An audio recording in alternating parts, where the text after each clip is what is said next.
Boa noite aqui, todos os nossos internautas, né? Estamos aqui em mais uma live do Sintec MG. Lembrando que essa live acontece todas as quartas-feiras, né?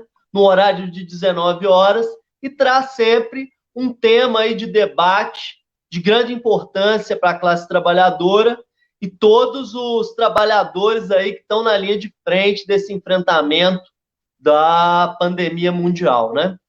Bom, nós estamos aqui hoje com o nosso tema que é servidores públicos e pandemia, né? A gente trouxe aqui convidados especiais para a gente fazer esse debate. Nós estamos aqui com a companheira Cleide Donária, primeiro, está ali, né? Companheira que é diretora do Sindibel, né? Dirigente da LPS, e está aí sempre na luta, né, Cleide?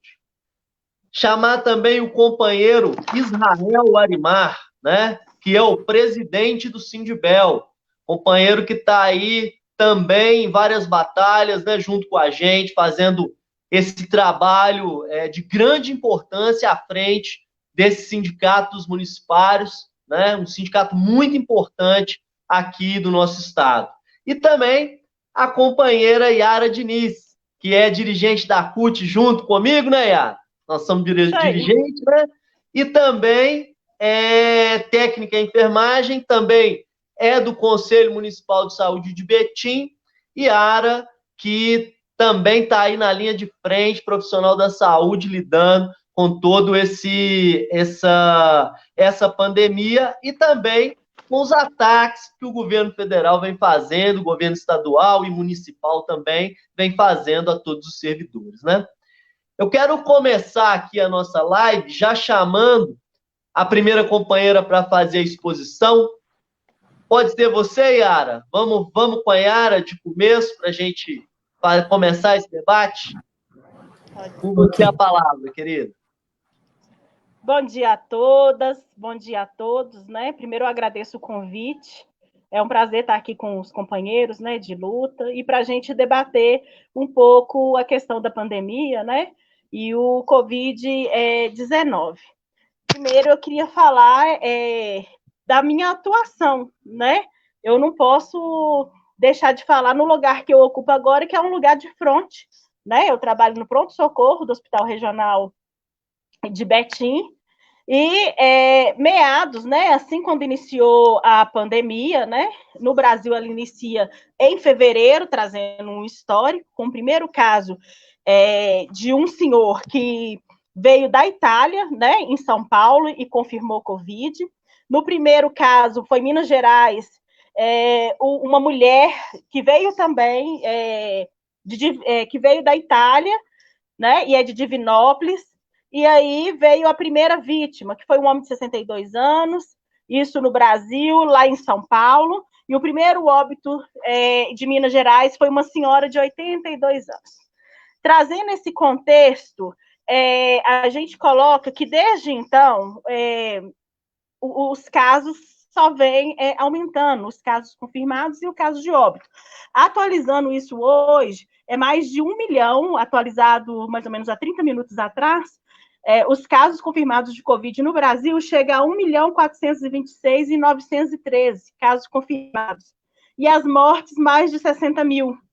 Minas Gerais ultrapassa 47 mil casos confirmados e mais de 1.000 mortes por Covid-19. Entrando na seara do profissional de saúde, a gente encontra que o Brasil ele é recordista em mortes por esses profissionais. É preciso dizer, para a gente entrar no contexto da valorização profissional, sabe? Do trabalhador da saúde. E o Brasil, ele é recordista, né?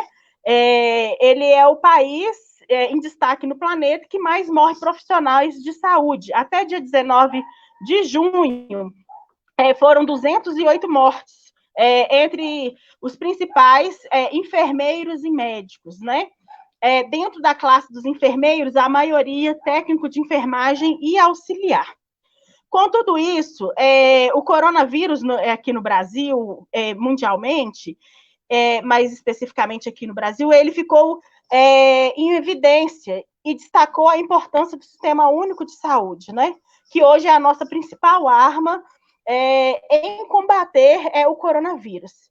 Mas, para além disso, é preciso lembrar, há 4 anos atrás, sobre a emenda constitucional da morte, do congelamento de gastos, que deixou de investir no Brasil mais de 20 bilhões, né? O Brasil deixou de ter recurso, menos 20 bilhões de recurso.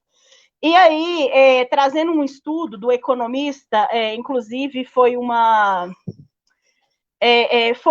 nota que eu vi do DIEESE, do Nelson Caram. Ele coloca as condições precárias desses trabalhadores no conjunto no Brasil, né? Diante do congelamento dos gastos, diante das condições dos trabalhadores muito precarizadas, 2,7 milhões dos trabalhadores, 600 mil tem mais de um vínculo de trabalho, isso no conjunto de profissionais do Brasil todo. Ou seja, a maioria dos profissionais de saúde, eles não estão só em um vínculo, né? E aí a gente imagina o que é esse profissional ficar de um serviço no outro dentro de uma pandemia. Isso é importante a gente sempre tá falando.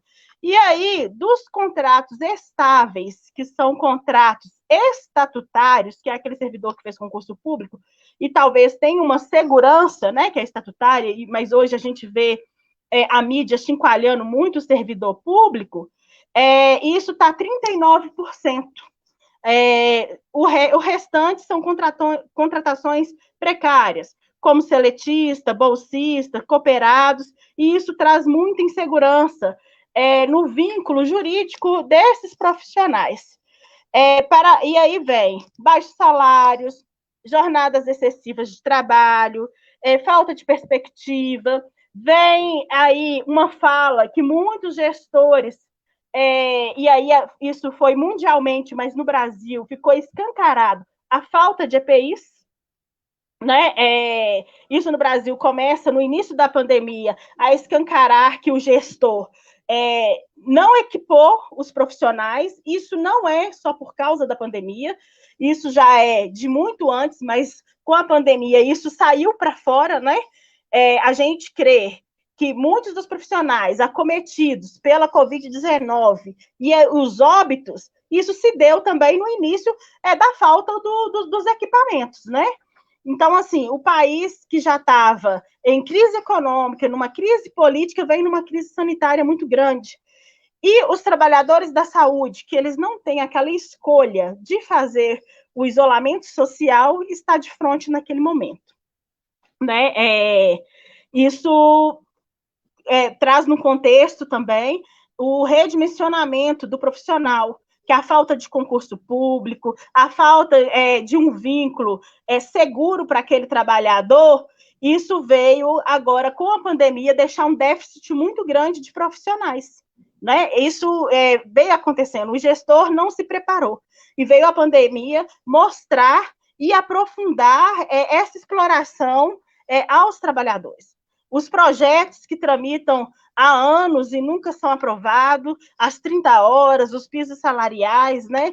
E aí a gente coloca como um divisor de água o interesse dos empresariados, né? Nesse momento, os interesses dos donos dos planos de saúde, porque a gente coloca no contexto do servidor público, mas a gente traz o contexto também da iniciativa privada, de como também estão esses trabalhadores. Inclusive, a gente vê em jornais, em sindicatos, que muitos trabalhadores costumam estar sendo mandados embora porque fazem parte do grupo de risco, né? E aí o hospital não quer aquele trabalhador lá para poder afastá-lo, garantir o salário. Então, a pandemia ela veio expor isso para o Brasil. E nesse contexto é onde que a gente precisa sempre estar dialogando com a população, dizer que os bancos hoje privados, eles têm um orçamento 5 vezes maior do que hoje é necessário para o SUS. Então, olha a discrepância, né, do interesse do capital nesse momento e as vidas, né? A gente, quando coloca aqui no Brasil a questão do isolamento social, e aí a gente fala, e às vezes a gente precisa dialogar e debater com o trabalhador para entender e à população que o isolamento social e que o Estado tem a função de garantir aquelas pessoas de ter a renda, por exemplo, agora esse auxílio emergencial, que tem que debater com os microempresários, de garantir que eles tenham uma manutenção, é nesse sentido, é no direito social. Né? É nesse sentido que a gente precisa garantir a vida, de não fazer a política da necropolítica. Né? Hoje nós temos os nossos governantes, Bolsonaro e Zema, que faz a escolha de quem quer viver e quem quer morrer.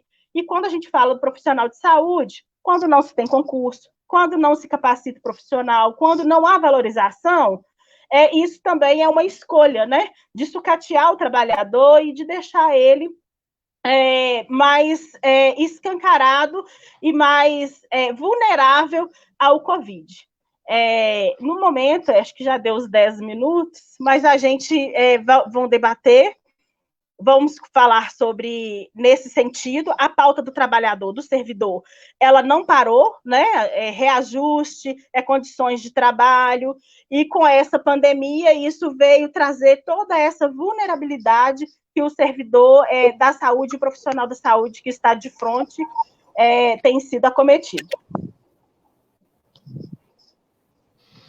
Muito obrigado, Yara, pela bela exposição, né?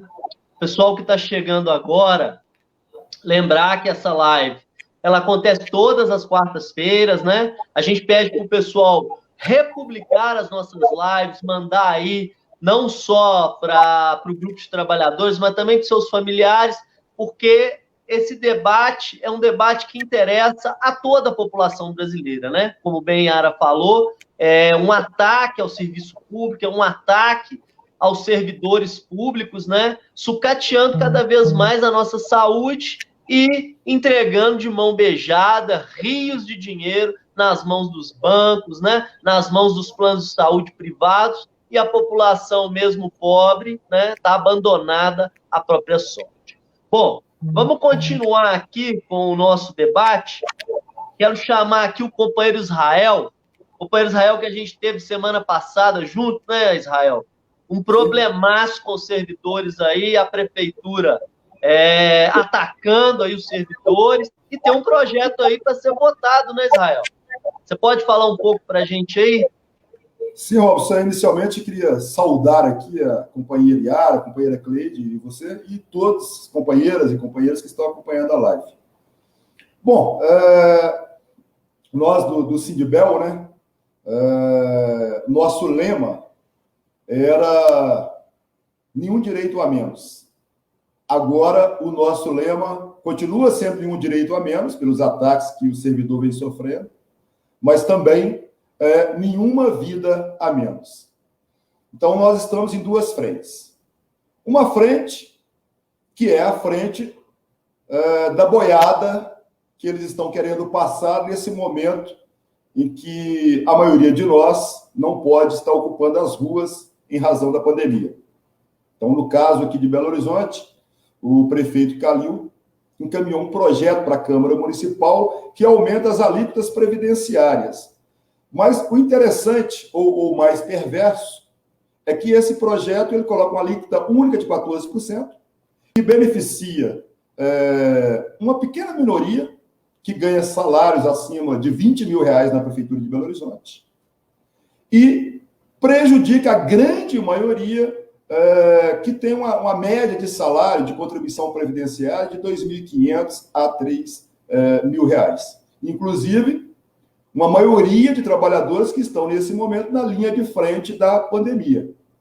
Você tem um procurador que ganha R$40 mil por mês no município, que não está enfrentando a pandemia e que está sendo beneficiado, vai pagar menos contribuição previdenciária com a taxa de 14%, enquanto um técnico de enfermagem, um enfermeiro, vai pagar mais com essa proposta da administração. Então, o projeto foi lido hoje, vai ser votado na sexta-feira, né, de forma virtual, que é outro absurdo. A Câmara não pode debater com audiência pública nada que não seja o coronavírus, mas pode votar um projeto que não tem nada a ver com a pandemia, sem ser presencial. Então, a gente está chamando os servidores da prefeitura para ligarem, entrarem nas redes sociais dos vereadores e lembrarem a eles, quem votar privilegiando a administração, o CNPJ da PBH, e contra o CPF do servidor, da maioria dos servidores, eles vão ser bem lembrados no processo eleitoral que vem agora no final do ano. Mas, além dessa luta por direitos, né, também tem a luta pela vida.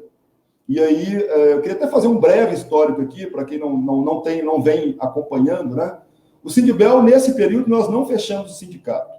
Os diretores de risco, né, situação de risco, foram liberados por teletrabalho, mas aqueles que puderam, nós continuamos o sindicato funcionando e fazendo a luta que tem que ser feita.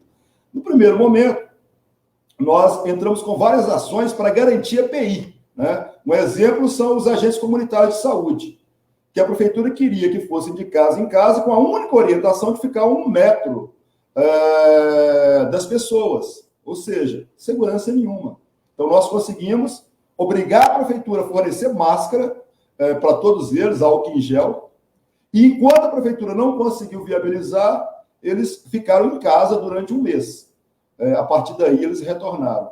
E a mesma coisa também dentro do centro de saúde, das UPAs e do Hospital Odilon Guedes. Então, a primeira fase foi uma luta judicial para garantir o mínimo de segurança através de equipamentos de segurança individual.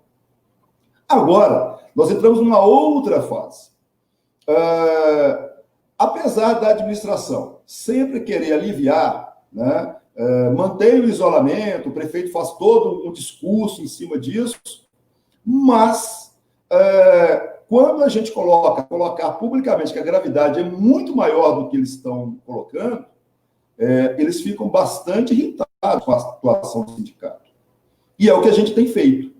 Há 2 semanas, o sindicato, nós começamos a identificar o agravamento, que não era o que eles estavam falando, e começamos a colocar na imprensa. Primeiro, o número de profissionais da saúde em Belo Horizonte contaminados. Até maio eram 12. De maio para junho, nós passamos de 109 comprovadamente contaminados. Ao mesmo tempo, os dados da Secretaria de Saúde eram apenas 70 que eles divulgavam. SAMU, há 2 semanas atrás, a orientação da gerência foi que eles conduzissem 2 ou até 3 pacientes suspeitos de estar com coronavírus na mesma ambulância. Então, nós já colocamos isso, né? E aí chegamos no último domingo, que nós tivemos o caso da UPA Barreiro, né? Onde, de fato, é aquele momento que chegou Belo Horizonte. O profissional da saúde tem que escolher entre quem tem mais possibilidade de vida e quem vai ter que correr o risco pelo seu próprio organismo. Nós tínhamos 8 pacientes e apenas 2 respiradores na UPA. De 10 horas da manhã até as 19 horas da noite, aqueles 6 que não tinham respirador ficaram lá à própria sorte. Né? Então, a partir do momento que a gente deu explanação a isso através dos meios de comunicação, a prefeitura ficou apertada. Então, hoje, já na UPA Barreiro, já tem 5 respiradores, e não mais 2. Né? Mas, para além disso, nós temos um problema também da falta de CTI. O hospital de campanha do governo do estado, lá no Gameleira, lá são 700 leitos de enfermagem e 20 de estabilização. Não tem um leito de CTI.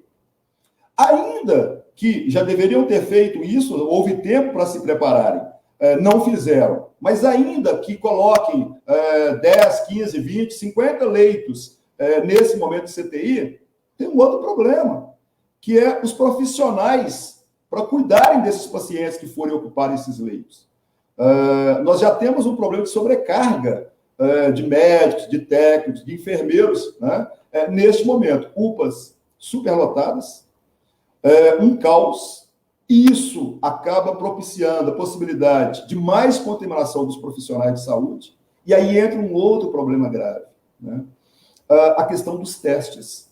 A administração, o governo do estado, o governo federal não se fala, porque para eles não existe pandemia, só oferece os testes para aqueles que estão na linha de frente, que eles consideram linha de frente mesmo. Então, o guarda que está lá na porta, o profissional da administração que está na recepção, ou o próprio gerente do centro de saúde, né, não são considerados linha de frente, mas estão no contato ali com os colegas e com os pacientes, de uma forma ou de outra. Esses não têm direito a fazer os testes. Então, se ele sente lá uma gripinha, como disse o Bolsonaro, né, se ele não pagar do próprio bolso para fazer um teste, para verificar, ele vai poder transmitir para o colega ou transmitir para a sua família. Então, nós estamos cobrando isso agora da Secretaria, denunciando isso, né? É importante, aliás, os países que conseguiram controlar sem a vacina, porque não tem, que conseguiram controlar minimamente, fizeram rastreamento. Se uma pessoa apresenta os sintomas, não só ela tem que fazer o teste, mas também as pessoas que têm contato com ela. Porque se ela leva para a casa dela, o pai dela, a mãe, o marido, a esposa, vai levar para outras pessoas, caso ela esteja contaminada e não esteja fazendo o isolamento adequado. Então, ou seja, é uma situação que a gente coloca a nu, que, de fato, mesmo aqueles administradores, como em Belo Horizonte, que inicialmente defenderam o distanciamento social, mesmo esses não fizeram o dever de casa corretamente, né? O Zema inicialmente disse que o vírus tinha que viajar, o vírus viajou para o interior, e agora os pacientes, né, lá do interior estão viajando para Belo Horizonte, porque a maioria das cidades do nosso estado não tem as condições de tratamento adequado. Então, ou seja, é uma situação, né, que ela é grave, cabe a nós cobrar da prefeitura, cobrar dos governos, mas também cabe aqui a gente também fazer sempre um alerta. Muita gente ainda não está vendo a seriedade que é esse vírus. Então, quem pode ficar em casa, deve ficar em casa, porque isso ajuda os profissionais de saúde. Concluindo, depois a gente retorna se tiver alguma dúvida. Beleza, obrigado, companheiro Israel. Uma brilhante exposição também. E a exposição, ela vai deixando a gente aflito, né? Que a situação ela é tão grave, né? A gente que não dessa área, né? A gente fica impressionado com tudo isso que está acontecendo e mostra claramente a política de desprezo, né? À população mais pobre, uma política genocida mesmo está sendo aplicada tanto no âmbito nacional quanto no âmbito estadual e também no âmbito municipal. Bom, companheira Cleide, para fazer sua exposição, vamos lá? Vamos lá. Boa noite, pessoal. Boa noite, Robson, Israel, Yara.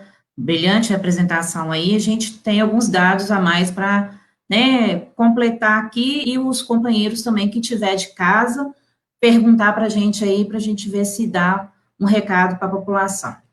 Primeiro, que a gente vê que, a nível nacional, o Ministério da Saúde está hoje comandado por militares, é um sintoma muito grave que não tem mesmo uma política séria para a saúde nem para a pandemia, né? Eles não sabem fazer isso e não querem fazer uma política séria para combater essa pandemia. Não dá uma orientação clara e linear para todas as prefeituras e para todos os estados.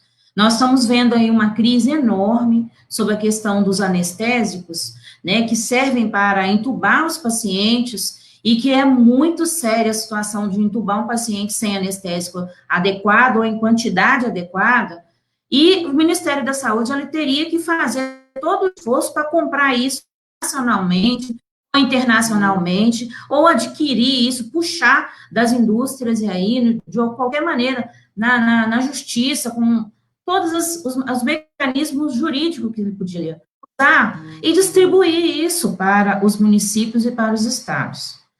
Então, deixando os trabalhadores de todas as categorias morrerem, ou não, está passando por uma tortura, né? Só quem sabe que já viu alguém entubado e sem anestésico, que ele tem que ser sabe que isso é uma prática de tortura. E, no final, a pessoa não vai aguentar aquela situação e vai vir a morte. Tem várias mortes no Pará e no Amazonas sendo investigadas por causa dessa situação de não ter o anestésico correto. E você imagina a cabeça do trabalhador que está ali vendo isso acontecer com essa situação toda, a gente fica com a saúde mental muito abalada, né, para começar nessa situação.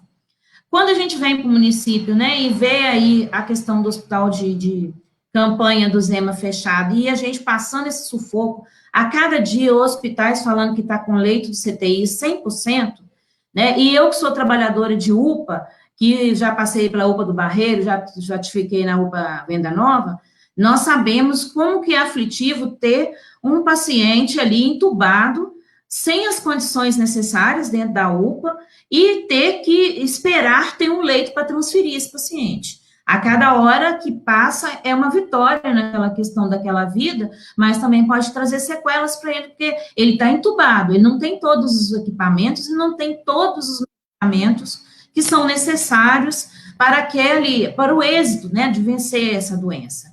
Então, assim, a gente está vendo hoje, né, a gente passou em todas as UPAs, vimos que ainda tem vários pacientes que foram entubados, e essa pressão que o Sindibel está fazendo na imprensa, Israel todo dia falando, outros companheiros também sendo procurados pela imprensa para falar, tem colocado uma pressão, né, na Secretaria de Saúde, na Prefeitura em geral, para que retire esses pacientes das UPAs. Teve o caos aí, né, no Barreiro, no final de semana, onde demonstrou claramente que essa questão dele está declarando aí que são 88% de ocupação, na verdade, pode estar muito próximo do 100% ou ser 100% de ocupação dos leitos, porque esses 3 dias têm sido de abertura de novos leitos nos hospitais aqui de Belo Horizonte. Então, 100% já tinha chegado, né? A questão, vamos ver aí os nossos companheiros trabalhadores. A nossa precarização do trabalho, ela já vem há muitos anos. Na gestão Calil, nós não tivemos concurso público para a saúde. E por mais que a gente lutasse, fosse na promotoria de saúde, fosse na promotoria geral, foi dado vários ataques, né, à prefeitura, tanto na administração geral, quanto também no Odilon Beres, sobre a questão que estava lá, os RPAs muito precarizados, e eles não fizeram concurso público. Então, agora, o que a gente vê? É uma falta enorme que tem, um déficit enorme. No final do ano passado, de 2019, já tinha mais de 5 mil contratos na saúde em Belo Horizonte.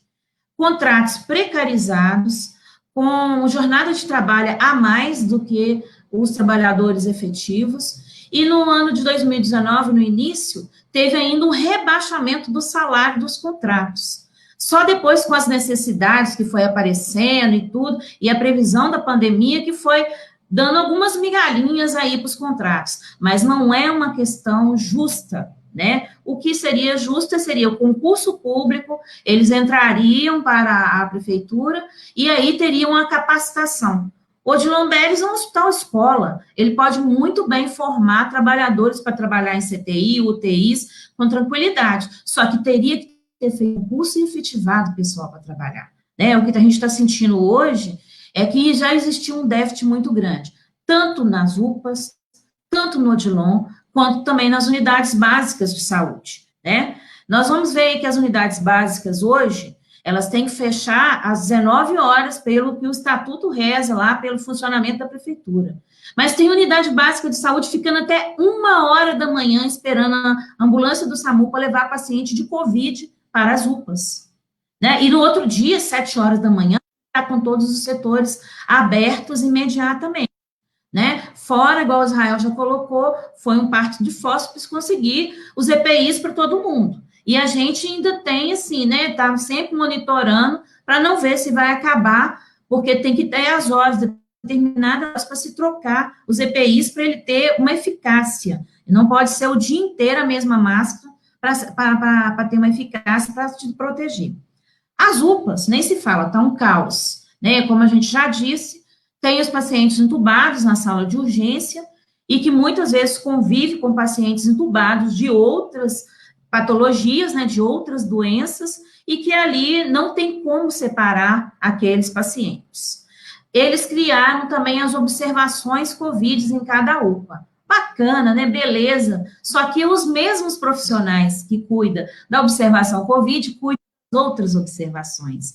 Então, o que a gente acha que vai ter que acontecer, e praticamente a gente tem certeza, mas vai constatar mais à frente, que vai ter, né, cruzar várias infecções ali, e quem não era COVID vai se transformar em COVID. Aí, alterando muito o quadro, né, de contaminação da cidade. Com a questão do adoecimento dos trabalhadores, a gente, na semana passada, a gente estava com 1.300 trabalhadores de licença médica por variadas situações, né, desde sintomas gripais até COVID positivo, como outras doenças também. E aí, o ritmo de muito adoecimento não dá conta, né, de chamar profissionais para compor esse quadro. Então, nós tivemos UPAs aí trabalhando o plantão normal, que seria de 14, nós tivemos UPA aí trabalhando com 6, 7 trabalhadores. Olha que sobrecarga que tem para 12 horas de funcionamento nessa demanda alta e tudo. Por mais que busque os contratos, as pessoas não querem correr esse risco de trabalhar com um contrato tão precarizado. E outros tantos, igual a Yara já colocou, tem um monte de outras cargas horárias, né, em outros locais de trabalho, então já está sobrecarregado também, não dá conta de atender esse chamado de contrato.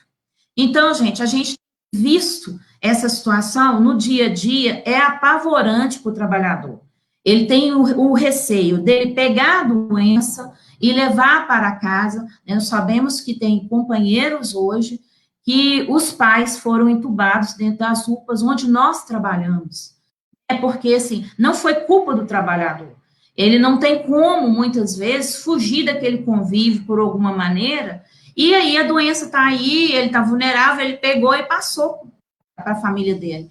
Vários outros locais, eles estabeleceram uma hospedagem para os trabalhadores, para que ele não tivesse esse convívio com a família. É sofrido essa questão do distanciamento, do filho, dos pais, tudo, é sofrido, mas pelo menos é uma angústia a menos na cabeça do trabalhador, nessa questão da infecção, de transmitir a infecção para os familiares, que é uma coisa muito grave, né? Eu mesmo tenho um receio muito grande de transferir isso para minha mãe, que está com 86 anos. Isso não é fácil na nossa cabeça de trabalhador.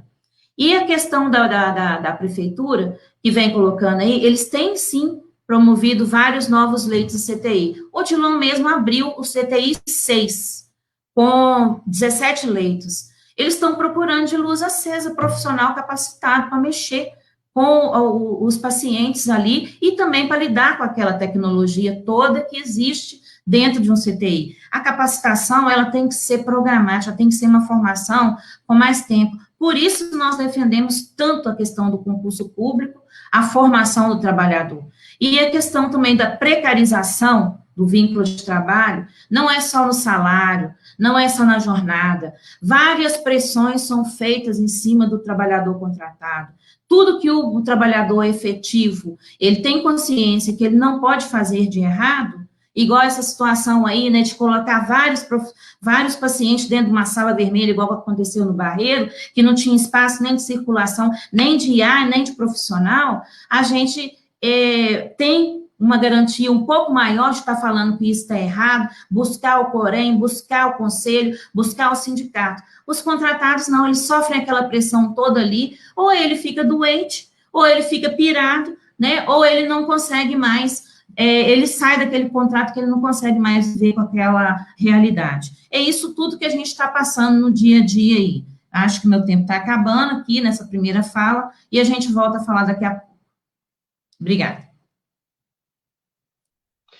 Muito obrigado, companheira Cleide, pela exposição. A exposição dos companheiros aqui é muito boa e muito esclarecedora. Acabei de receber uma informação aqui que saiu um boletim atualizado, até publiquei aí, né? São mais de 1,5 milhão de infectados, 46 mil novos casos confirmados e mais de 1.039 óbitos nas últimas 24 horas, né? Ou seja, o que o governo federal falou que era só uma gripezinha está dilacerando o nosso povo, né? Bom, eu recebi aqui vários parabéns aqui para os expositores, né? Defesa do SUS, né? Revoga a PEC 95, cheio de companheiros de Brasília aqui, companheiros da Paraíba também mandando seu alô, companheiros dos Correios aqui, né? A Eni Carajá aqui também fazendo seu comentário aqui, direto para Yara, né, Yara? A Márcia Pietra, momento difícil que estamos vivendo, né? Fora Bolsonaro e seu governo. Bom, tem uma pergunta aqui que vai, na verdade, para os 3 companheiros, né, e companheiras. Tá aqui, foi o Luiz Rocha que fez, né? São ataques a todas as categorias, né? Como podemos travar uma luta em conjunto? Vamos ver a Yara dando essa resposta primeiro, nós que estamos aí na CUT, né, Yara? Como é que nós vamos dar essa resposta hoje? Olha, Robson, eu acho que essa resposta conjunta é só a luta coletiva, sabe? Com os movimentos sociais, com os sindicatos. Foi os movimentos sociais, foi os sindicatos que foi para a rua, fomos nós que fomos falar que o coronavírus era uma pandemia, né? E que não é uma gripezinha, somos nós o tempo inteiro que estamos tentando dialogar com a população. Fez eu lembrar, o Luiz faz essa pergunta, e na primeira minha intervenção eu não coloquei explanação. Antes da pandemia, a gente teve a questão do Mais Médicos, que foi retirado do Brasil. Então, assim, a proposta de um Estado menor, a proposta de sucateamento do SUS, a proposta de que eu não estou dando recurso para aquelas pessoas que mais precisam, a questão social, de direitos humanos, esse é um projeto do governador Bolsonaro e do governador Zema. É a luta mesmo, é a união dos sindicatos, dos movimentos sociais, é o debate quando não se pode fazer presencial, a gente está fazendo essas discussões nas lives, com os nossos parentes, com os nossos vizinhos, né? Colocar sobre a revogação imediata, que ela precisa ser feita do congelamento dos gastos, né? A emenda da morte, garantir, dialogar sobre os profissionais que estão lá hoje na ponta, não só os profissionais de saúde. Na live da CUT eu coloquei isso também. Aquelas pessoas que não têm como ficar em casa em isolamento, os serviços essenciais, que pegam os ônibus lotados. É nesse momento que a gente precisa dialogar com a população. Dialogar para que a população elas precisa se proteger, porque muitos precisam sair de casa. Dialogar que nós estamos numa pandemia e nós queremos as pessoas vivas, né? A gente defende que o SUS ele seja maior para todos, nós defendemos que todos tenham direito, inclusive a situação do Brasil, a situação que a gente vive hoje só não está pior porque a gente temos um sistema único de saúde, né? A maior política nacional é o sistema único de saúde. Para além disso, a gente abordar a valorização sempre dos profissionais. Sempre a mídia colocou, achincalhou os servidores públicos e o SUS, colocando as filas longas dos hospitais, né? Hoje a gente vê a Rede Globo dando notícia, mas ela contribuiu com o sucateamento do SUS. Era ela que colocava na sua televisão, nas suas notícias, a fila extensa do SUS. E esquece que todas as pessoas usam o SUS. Se hoje eu vou na padaria, eu compro pão, se eu lavo meu cabelo com shampoo, se eu tenho uma água para tomar, o SUS está presente, porque eu tenho a vigilância sanitária para fiscalizar. Então, é nesse sentido que a gente precisa debater e dialogar. E a gente dialogar, gente, que a saúde, ela não é só a ausência da doença. A saúde é o direito à educação, à moradia, é o direito ao lazer. Então, a saúde é todo um conjunto. Ela é muito mais do que as filas de hospitais cheios, leitos lotados. Muito obrigado, Yara, pela sua exposição. Eu vou sair um pouco da linha aqui, tá? Yara falou, mas qualquer coisa a gente volta em você, tá, Yara? É porque apareceu uma outra pergunta interessante por aqui, que é o seguinte. Além dessa, quem vai falar agora é a companheira Cleide, né, que vai responder. Além dessa, você vai responder outra pergunta interessante que apareceu aqui, que nós também vamos ter que ajudar a travar essa luta dentro dos servidores também, que é sobre a reforma da Previdência, né? Então, olha só, primeira é essa, como é que as categorias vão fazer a luta em conjunto? E a outra foi a Dolores que fez, lá de São Paulo. Os governos estão aproveitando a pandemia para atacar mais os trabalhadores, Como a reforma da Previdência do Zema vai afetar os servidores? 2 perguntas para você, Cleide. 5 minutos. Vamos lá, né? A situação de enfrentamento dessa situação é realmente a unidade de todas as categorias, não só da saúde, mas para fazer esse enfrentamento dessa situação que nós estamos vivendo, né? Que todos os outros trabalhadores também estão passando por essa aflição aí. A gente vê que nessa pandemia, quem está dando sustentação para o SUS, os hospitais universitários, né? Não só no atendimento, como também as universidades, na questão das pesquisas, dos testes rápidos, até mesmo de analisar os testes, e na busca incessante dessa questão da vacina, que realmente vai nos ajudar a combater. Nenhum medicamento, nenhuma cloroquina vai salvar a população, a não ser a questão das vacinas mesmo, para imunizar todos os trabalhadores de todas as categorias. Nisso, a gente faz o chamamento a todas as centrais, né, para nos ajudar. Nós costumamos a ver algumas centrais falando na questão do trabalhador da saúde que estava morrendo. Só que quando começou a morrer um número muito grande de trabalhadores, é que a gente viu aí a manifestação, também quando começou o pessoal da enfermagem a ir para a rua, e aí não teve como a gente ficar em casa, né, mesmo sendo um grupo de risco e tudo.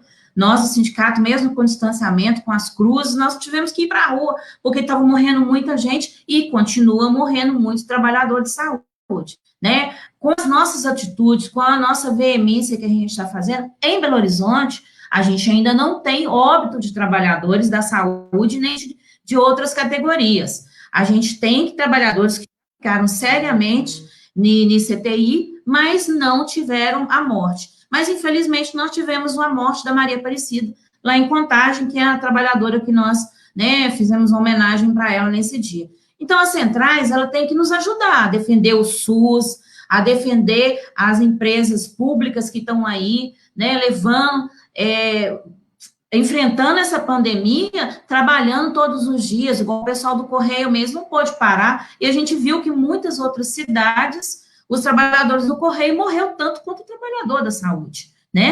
Então, a gente tem que ter unidade mesmo das categorias de todos os trabalhadores, denunciar sempre os ônibus lotados, motoristas de ônibus têm morrido muito, porque eles não podem parar, essenciais.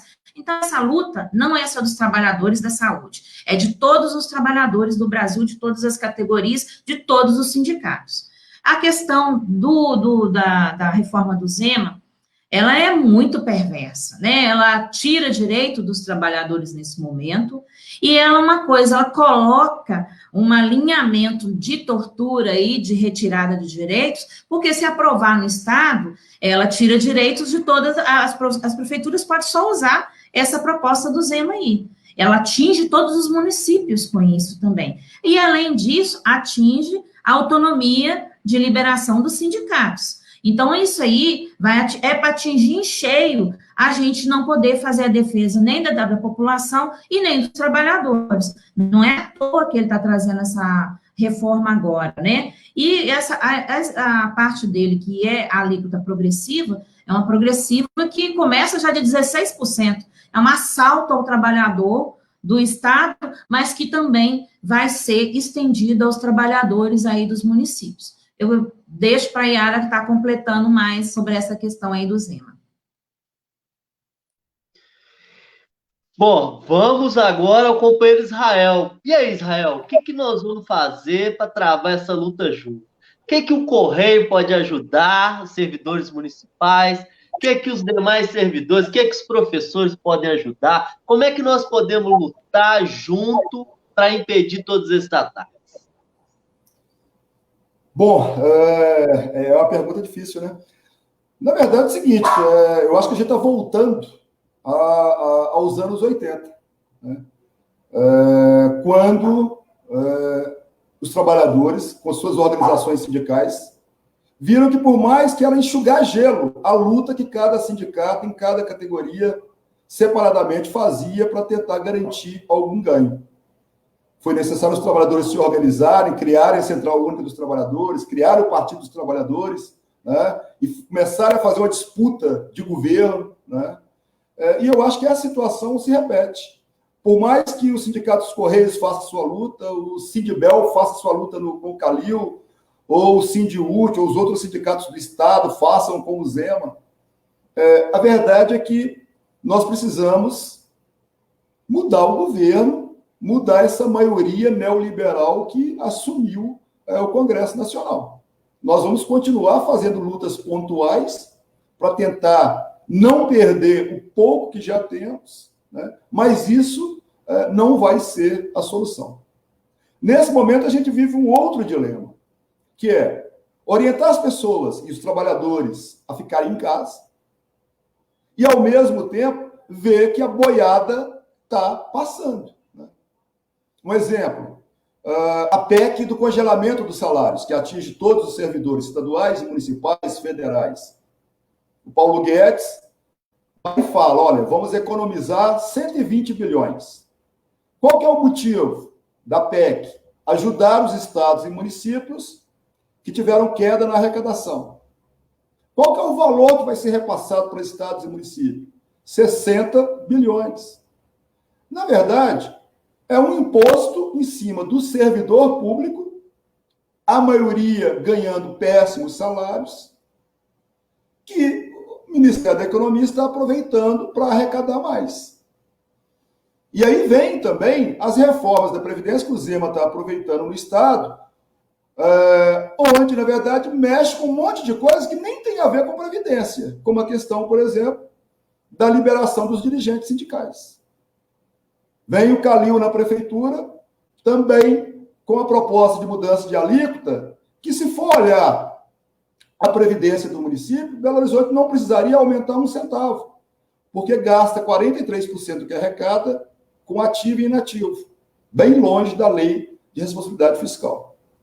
E aí eu acho que o desafio que se coloca para nós, Robson, primeiro é o seguinte, nós temos que, naquilo que for possível, judicialmente questionar a ilegalidade de algumas medidas, nós temos que fazer.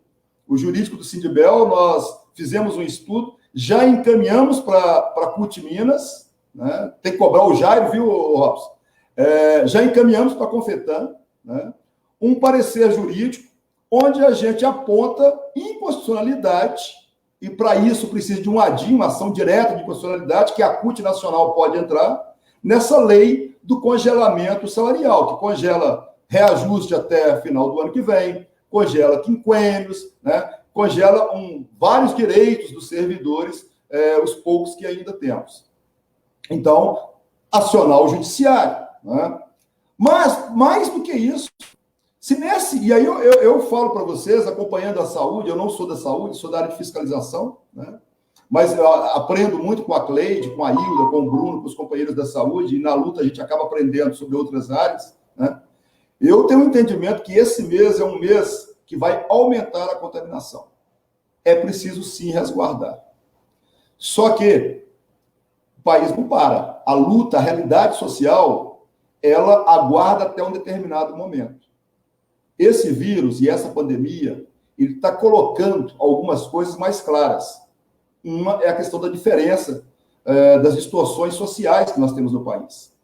Por um lado, está mostrando para todo mundo a importância que é o SUS. Se não fosse o SUS, nós não teríamos apenas, olha, dizendo apenas 60 mil mortos. Porque se não fosse o SUS, nós teríamos uns 200 mil, pelo menos, já teriam morrido no país. Mas, ao mesmo tempo, também coloca uma outra situação. Esse vírus, ele veio pela classe média, quem podia viajar para o exterior.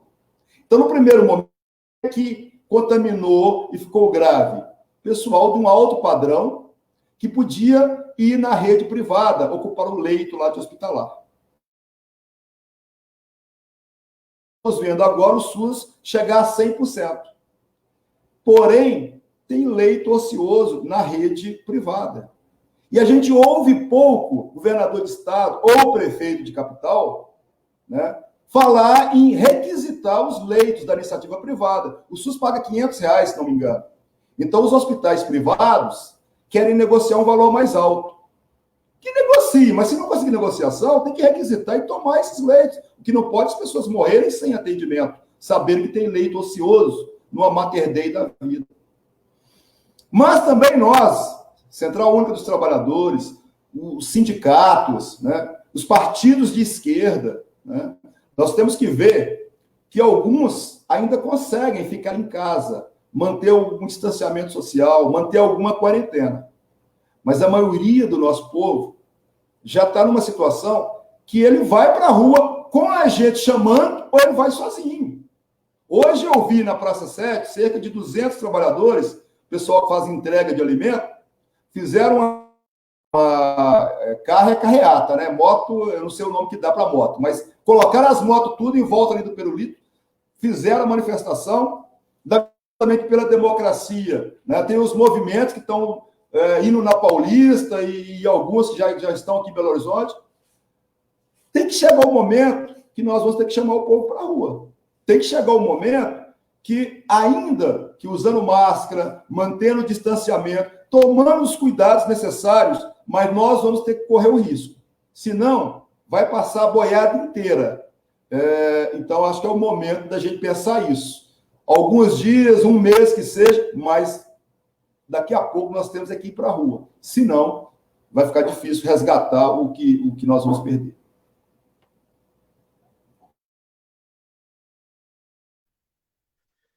Bom, tá certo. Ô, Yara, você não respondeu a pergunta sobre a Previdência. Vamos lá? Vou te dar 2 minutos, viu? Não, tá joia. A gente tem que trazer uma relação que a reforma da Previdência a nível nacional ela foi aprovada, e aí tinha uma lei que dava para o pessoal, dava para os estados, né, poder fazer a PEC paralela. E aí vai um pacote para a Assembleia, no meio de uma pandemia, isso seria uma discussão, talvez, no final de julho, não era nem para ser agora, e chega num pacote na Assembleia a PEC da reforma da Previdência, da reforma administrativa, e também a que o Israel falou, que inclusive fala de não garantir a liberação dos diretores, né, de garantir a remuneração deles, de quem está liberado. Então, para além de querer prejudicar o servidor público, servidor do Estado, veio um desmonte também da luta sindical nesse sentido, né? Uma reforma da Previdência indo para a pauta no momento de uma pandemia, no momento que as pessoas estão nos hospitais salvando vidas, as pessoas estão... o governador está colocando em pauta que as pessoas morram, né? Quando eu coloco perca de direitos, eu coloco muito isso, está escolhendo quem vive e quem morre, né? Está colhendo, porque enquanto as pessoas estão em hospitais, enquanto as pessoas estão dedicando ao seu serviço essencial, enquanto as pessoas estão querendo garantir a sua renda, está indo uma PEC de uma reforma da Previdência no momento de pandemia, sem discussão com as entidades, sem discussão, sem olhar a questão do trabalhador nesse momento. Tinha falado da falta do déficit dos profissionais.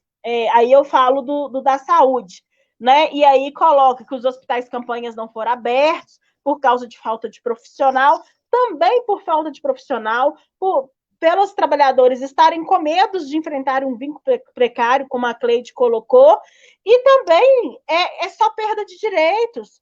Os trabalhadores já estão em 3 vínculos trabalhistas. Sai de um, sai de Belo Horizonte, vai para BH, vai para o Estado, e aí a gente vê esse desmonte da reforma do Zema colocando em pauta. Eu creio, um momento, né, que ele aproveita que a orientação é o isolamento social e ele coloca isso em pauta. Uma outra coisa que a gente precisa falar, e eu até coloquei isso na live da CUT, na segunda-feira, a revolução que a gente faz agora é o isolamento social para quem pode fazer o isolamento social. Né? A gente não pode pactuar com a fala do governo Bolsonaro, que eu acho que essa é a prática dele, né? De desconsiderar a pandemia e colocar aglomeração. Então, eu acho que a gente está aí hoje disponibilizado em toda a mídia social o que está indo para a reforma lá da Assembleia, os contatos dos deputados que estão querendo votar favoráveis. Tem aí um link falando em quais cidades esses deputados foram mais votados e começar a cobrar os municípios e cobrar desses deputados que não coloquem essa emenda nesse momento. E eu acho que a gente precisa dizer mais. Nós estamos aí com a proposta de eleições municipais. Aquele deputado que votar a favor da PEC e não retomar uma discussão, inclusive ter uma sensibilidade que nós estamos em momento de pandemia, e ele for querer apoiar algum prefeito na sua cidade, as pessoas não votarem nele. É esse tipo de diálogo que a gente tem que ter com os trabalhadores e com a população. Se vai para retirar direito, também a gente tem que começar a colocar as questões das eleições municipais em pauta, sabe? O que é de valorização para os trabalhadores, o que está indo, quem são as pessoas que estão votando contra o trabalhador. Para além disso, eu sempre ouvi essa semana, né? É o que eu sempre penso, mas eu ouvi essa semana, inclusive, de um gestor colocar o seguinte: olha, eu reconheço que vocês precisam de valorização, sabe? Mas eu estou do lado das pessoas mais vulneráveis. E quando eu ficar do lado mais vulnerável, é o lado da população. Então, eu fico do lado dessas pessoas. É mentira. Porque quando você não valoriza o trabalhador, o profissional, você está colocando aquele profissional que está ofertando serviço à população. Se você não capacita, se você não valoriza, isso não é só financeiramente, não. É capacitação, lugar adequado de trabalho. Então, você está colocando que aquele profissional para você, enquanto gestor, ele merece o mínimo. Então, você está dizendo para a população que ela também merece o mínimo. Eu acho que é mais ou menos nesse contexto que a gente precisa dialogar e levar isso para as pessoas, sabe?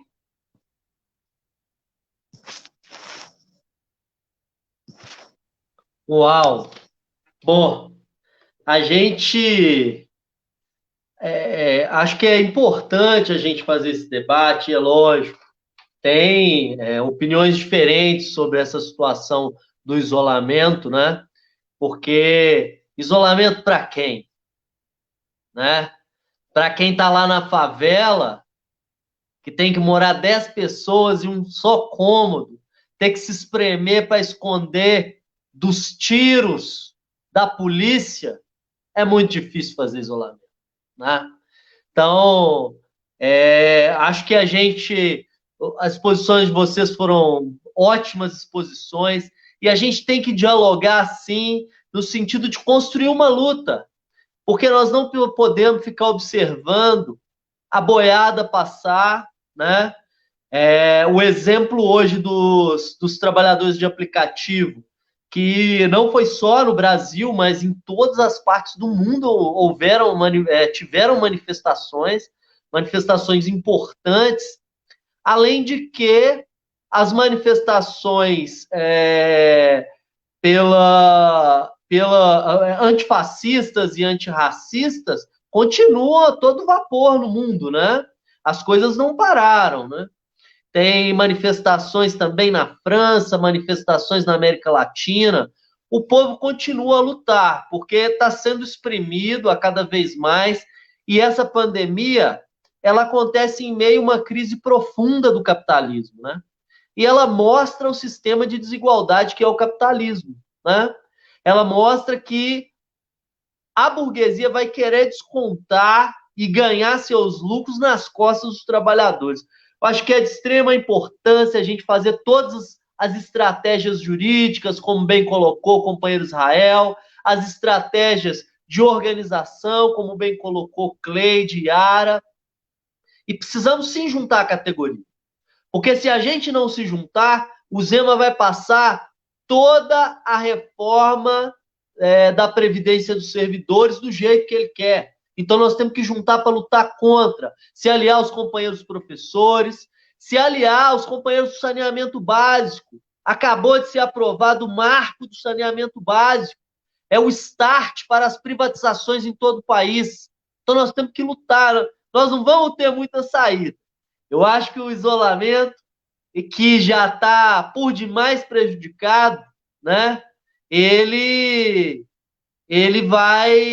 A gente vai ter que arrumar um jeito de lutar, como bem disse o Israel, né, Israel? Se proteger de alguma forma, mas a gente precisa lutar, porque a gente não pode deixar passar, porque depois, para correr atrás do que a gente perdeu, é muito difícil. E nesse sentido, nós que somos da CUT, né, Yara? Temos um papel fundamental nisso, nós temos que debater com todas as categorias, levar os trabalhadores a fazer um amplo debate de como nós vamos organizar essas mobilizações, essas manifestações.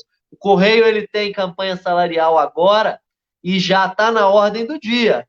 E provavelmente, se o governo vier atacar, como estão fazendo, saudar aqui a companheira Isieda, do Sintect RN, lá do Rio Grande do Norte, mandando aqui a mensagem, a companheira Marília mandando mensagem aqui também da Cepseng, né?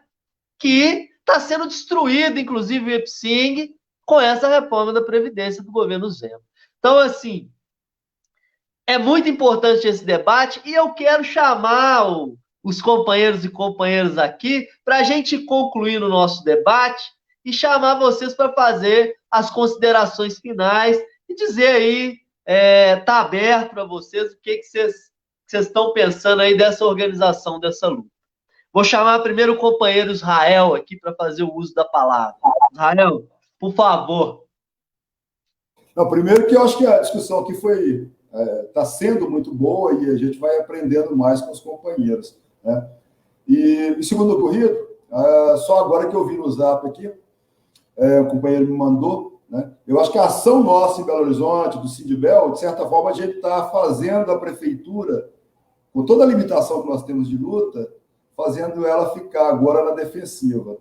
O companheiro me disse que na Itatiaia hoje já saiu uma matéria lá da Secretaria de Saúde dizendo que vai iniciar a discussão sobre o uso dos leitos privados em Belo Horizonte. E a segunda coisa é que o Calil deu uma entrevista e falou uma bobagem, né? Ele disse que Belo Horizonte não precisa de respirador, precisa de médico.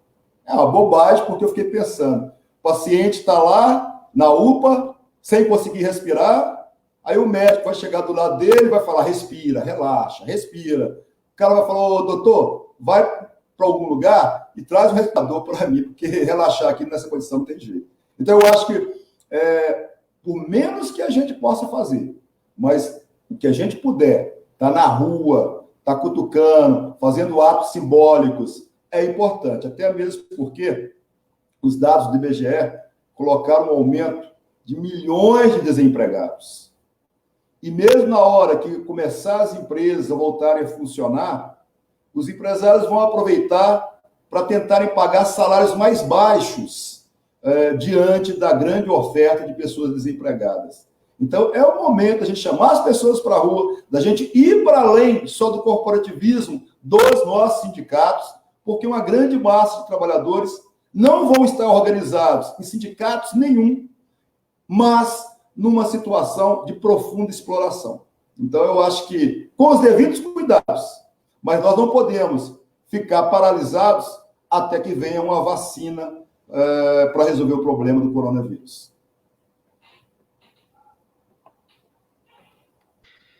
Tá certo, muito obrigado, companheiro Israel.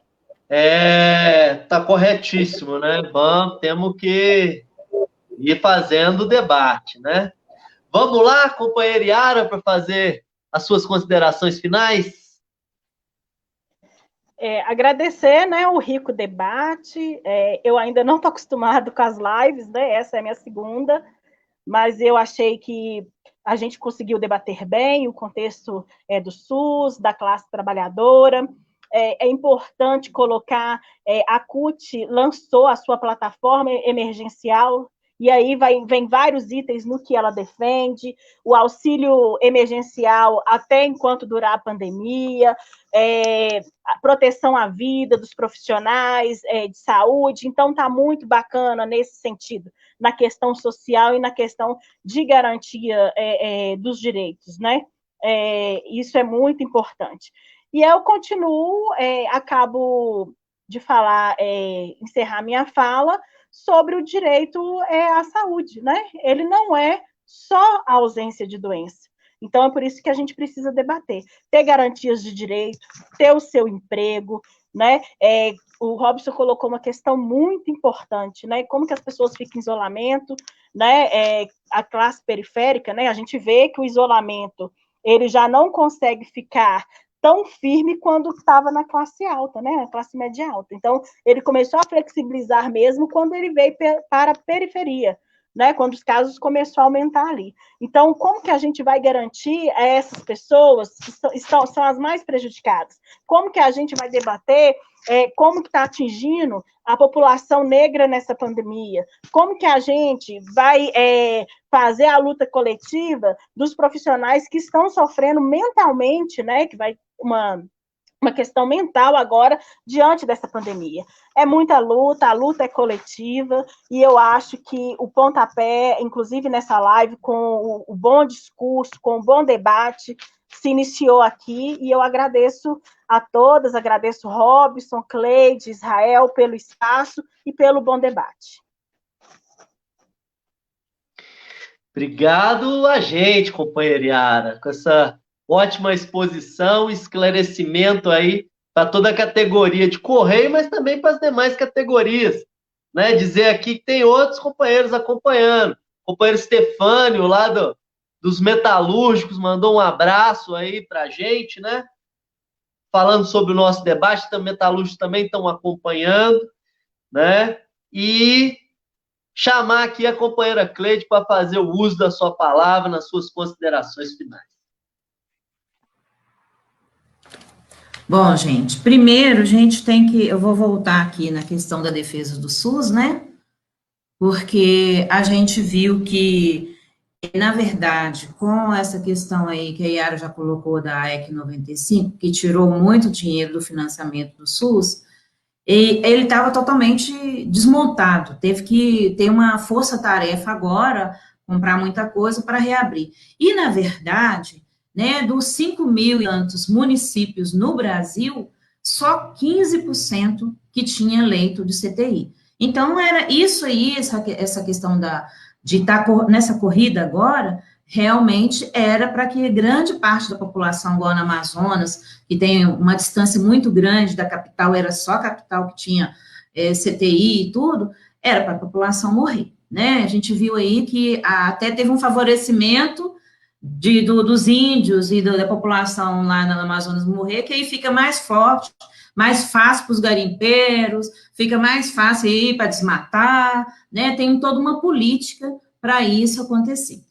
A outra situação que o Israel já colocou é sobre a questão da fila única para o CTI, né? Essa é uma discussão que a gente está fazendo dentro do sindicato, que a gente fez no Conselho Municipal de Saúde, que a gente fez na imprensa, e também que vários outros trabalhadores vêm fazendo Brasil afora, né? Não deixar o trabalhador morrer sem CTI, com 70% dos leitos de CTI privado parado lá, sendo que, na maioria das vezes, esses leitos são constituídos com dinheiro do SUS. A maioria dos hospitais particulares, eles têm convênio com o SUS para fazer certas cirurgias ou certos procedimentos que eles cobram muito caro do SUS e nem sempre esses procedimentos são realizados. E eles pegam esse dinheiro que é garantido, né, que nem sempre eles têm outra fonte de dinheiro para montar os CTIs deles e ficar lá, ociosos, enquanto trabalhadores morrem na ponta. Então, essa resposta que a Prefeitura de Belo Horizonte vem fazendo é porque já existe uma previsão nacional, através do Conselho Nacional. O Lewandowski também colocou lá que não poderia deixar a população morrer, sendo que existe os leitos de CTIs, né, montados e com profissionais, tem previsão constitucional para isso, e ele colocou posterior pagamento, posterior indenização. Quando a gente puder, a gente paga. É a questão da vida que é prioritária nessa situação. Agora, gente, a gente tem que rever, a gente defende, sim, né, o isolamento social, só que a gente vê grande parte dos trabalhadores nunca tiveram isolamento social. Os motoristas de ônibus nunca tiveram isolamento social, o pessoal da saúde nunca teve isolamento social, o pessoal dos supermercados, farmácias, açougues, nunca tiveram isolamento social, e uma coisa, vem no ônibus com 50 pessoas. É essa discussão que o pessoal faz, quando abre o comércio, entra 2 pessoas nas lojas, mas por que pode entrar 50 pessoas nos ônibus? Os ônibus vinham lotados, vinha um monte de gente em pé, teve um companheiro lá do Rio de Janeiro que colocou uma foto que era só braço, assim, passando um para o outro, assim, e a máscara no meio. Quer dizer, ali o gado serve, né? Pode ir para o abatedouro, morrer de tanto trabalhar. Aqui em Belo Horizonte, a gente viu que quem pediu para abrir aí as lojas aí eram os donos, né, de grandes empresas. Só que é uma coisa, a gente não pode, se a pandemia, o ano que vem, perdurar, a gente vai deixar o golpe ser dado aí, né, que Bolsonaro está preparando um outro golpe aí. A gente está vendo essa situação. Cada dia que passa, cai um ministro civil e entra um militar. Nós vamos deixar dar um golpe nos direitos democráticos, na vida do trabalhador, no SUS, em tudo que a gente acredita, sem a gente reagir? Então, assim, guardando a devida proporção, né, que a gente tem que se cuidar mesmo, se proteger e tudo, mas vai ter que ter um momento que a gente vai ter que se organizar e ir para a rua. A gente está vendo a ansiedade dos trabalhadores das torcidas, né, que são trabalhadores de todas as categorias, que estão ali nas torcidas de futebol. A gente está vendo a ansiedade dos nossos negros que estão morrendo nas favelas e que, à medida que teve a movimentação nos Estados Unidos, acendeu a luz e o pessoal foi para as ruas. Aquilo é autêntico, não tem como a gente ficar vendo a gente morrer sem parar aí, morre de bala, morre de lama, morre sem assistência, e a gente não fazer nada, né? Não estou falando que é para ir para o barzinho, para a balada, para a rave, mas a gente tem que se organizar, e em certos momentos a gente vai ter que ir para a rua, sim. Não estou falando que amanhã e depois, tem que ser coisas coordenadas, tem que organizar todas as categorias para ir no momento, tem como fazer distanciamento, marcar em locais que pode ter distanciamento, e a gente também fazendo atos pontuais de todas as categorias, igual nós fizemos contra a reforma da nossa Previdência, que nós fomos à porta da prefeitura, chamamos alguns trabalhadores, sim, chamamos a CUT, que o Jairo teve presente lá, e a gente fez o distanciamento e chamamos todas as redes sociais, chamamos toda a imprensa para dar o respaldo para a gente. E valeu a pena porque todos os trabalhadores ficaram sabendo o que estava acontecendo. Então, assim, vai ter que a gente furar esse cerco de só falar o isolamento social, porque, na verdade, não está acontecendo isolamento social para as classes trabalhadoras que mais precisam do seu emprego, né? Haja vista que uma trabalhadora, né, foi trabalhar na casa de um prefeito lá, que eu não estou lembrando qual é a cidade, que ela levou o filho dela porque não tinha escola funcionando, e a patroa dela, que é a mulher do prefeito, deixou a criança cair lá do prédio e morrer, né? Haja visto que não tem isolamento social para os trabalhadores domésticos, não tem para a grande maioria dos trabalhadores. Então, nós temos que nos organizar e partir para cima deles, porque não podemos deixar essa boiada passar. Obrigada.